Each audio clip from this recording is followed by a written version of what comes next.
Hi friends, it's Victor Costa. Peace, love, and muscles. Hope you're doing well. Got an excellent question from someone in our community. Somebody said, Vic, we know that you are very boring in terms of you don't go out at night. You don't drink alcohol.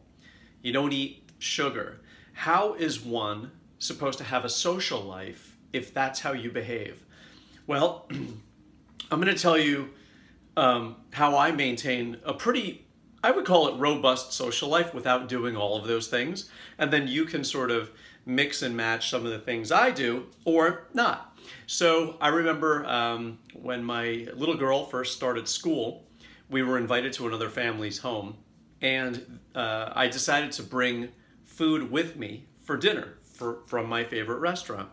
And when I showed up with the food, they were like, that's really curious. This guy, he shows up with his own food. Well, at least, you know, the hostess said, let me at least take your food from you and put it on a proper plate so that you can eat with the rest of us. So instead of me eating out of a container or eating out of a cardboard that my food came in, they were gracious enough to let me eat on a plate. And they understood what I was trying to accomplish. I said, well, I eat like this, and this is part of my thing, and it's no offense to you and your cooking. And she said, are you kidding? We love guests like you. We wish all our guests were like you. You're gonna come, you're gonna bring your own food. I don't have to worry about accommodating you and taking care of you. You came here for the company and not necessarily the food. That's a really nice thing. So I like to go out with those people because they understand. And they're friends of mine, really close friends of mine, and they understand what I'm trying to accomplish. So I still am able to hang out and have fun and go out and socialize with them. And at the same time, I bring my own food whenever I go to their home. If you're going to a restaurant, it's super simple, guys, especially if it's a nicer restaurant. Very simply, there's always a really nice fish dish on the restaurant. You probably don't eat a lot of fish at home because it's kind of smelly to prepare sometimes. A little more on the expensive side, but you probably don't have a lot of fish in your diet anyway. It's a great opportunity to go out and really enjoy somebody else making you a terrific, really nice piece of fish. You can also tell the waiter or waitress how you'd like the fish prepared in terms of not having a lot of butter, maybe just a little lemon, and steam the fish. And then you can have some vegetables, of course, which it usually comes with.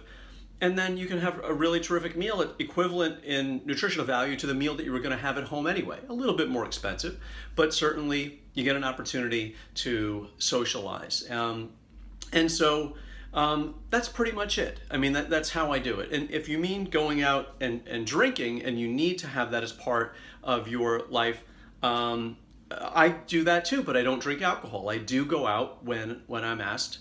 And I like to hang out, I like to socialize. Usually people during the week are only going to have one drink, at least the crowd that I hang out with, they have one drink and then they go home. And they hang out maybe for an hour, they want to get home to the family. So to say, I'm just going to have a seltzer, it's a school night, that kind of thing, that's perfectly fine too. So it is possible to have a social life and at the same time stay in really good shape. Now, if you want to go out and get blasted, I can't help. I mean, it's just how it is. If I were of the ilk that was going to go out and get blasted once in a while, I'd probably do it once in a while. I wouldn't make it a habit. So you have to be disciplined with that, just like everything else.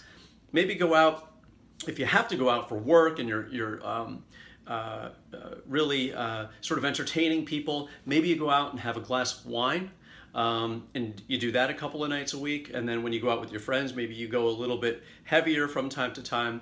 But I would try to limit it because, you know, being social is being there with the people. It's not being so messed up that you can't be social. Do you know what I mean? Where they have to drag you to your car and get a designated driver. That's not socializing.